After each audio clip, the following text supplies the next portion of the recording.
What's going on, family? Listen, so I wanted to bring back to the property that I had just gotten possession of when I made the initial video. The tenant had just moved out and I was getting it turned over. Since that video, I've gotten all the trash pretty much removed from the property.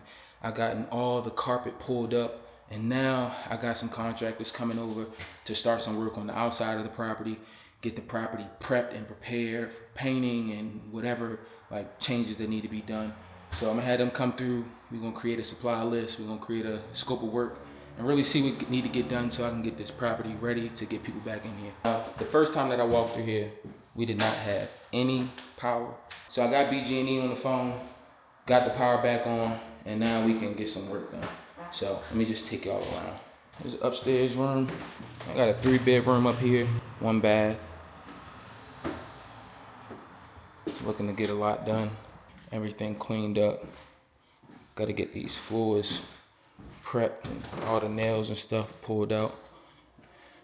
Another bedroom. Kitchen is back here.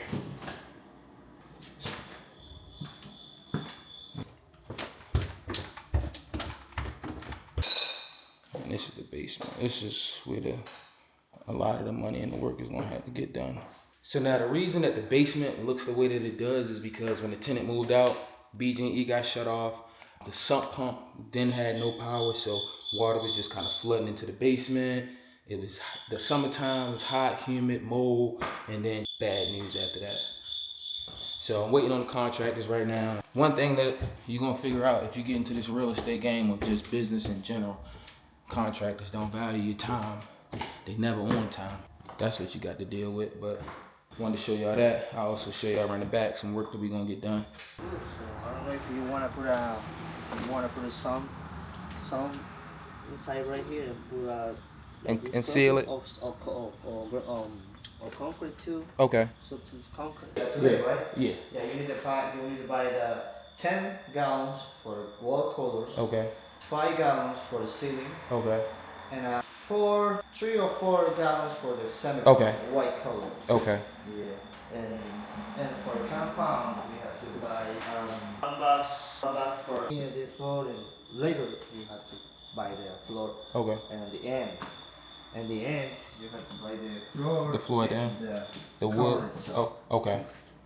And some piece of the wood, plywood to cover. To fix cover. Okay. Yeah. Okay. Now I'm about to hit the Home Depot, get some supplies so I can buy them for them, get them back, and get the work done.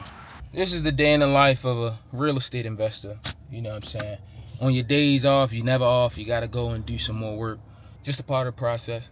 You gotta spend money to make money, and I'm trying to turn this property not into another single family rental, but I got something in the works. I wanna get my thing going, start it, and then, you know what I'm saying, I'll make the big announcements to you guys. But when you're in the game of trying to build wealth, create a legacy, and do something that nobody has ever done before in your family, man, it's like, just gotta figure it out as we go along and learn along the process.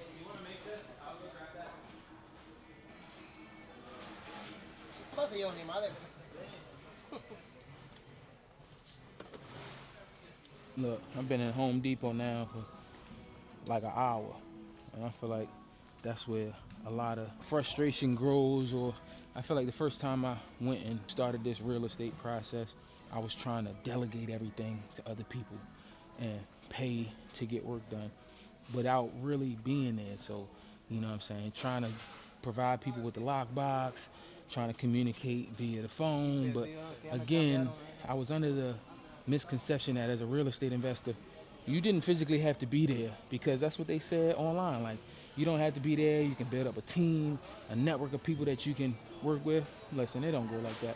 You got to be in there, making sure everything is together so that the money don't get ahead of the work, so that you know you're not wasting money.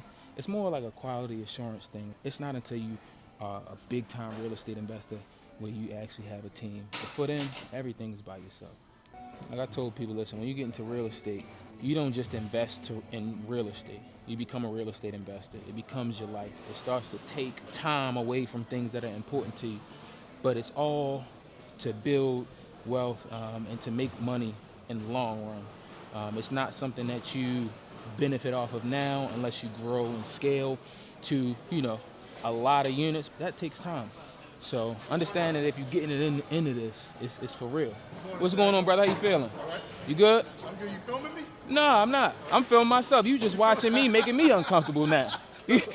now you watching me. Maybe I wanted to be filmed.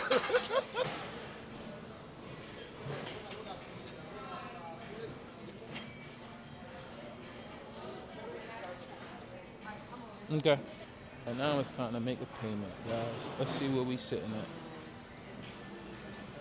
Oh, that's not bad. I done spent 2 hours at Home Depot trying to get supplies so I can get this work done. Boy, let me tell you something. If there's one thing that I haven't learned is that throughout this process, it's really learning how to deal with people.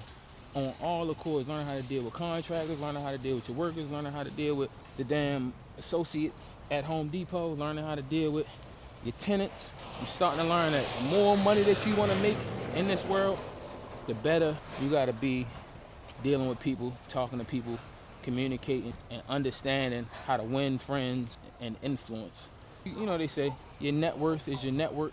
And when we say network, we ain't talking about friends all the time, but as many people as you know, as much value as you can bring to somebody else's life or situation, the more value you can add back. So I done put in my time for the day. I'll see y'all when I see y'all.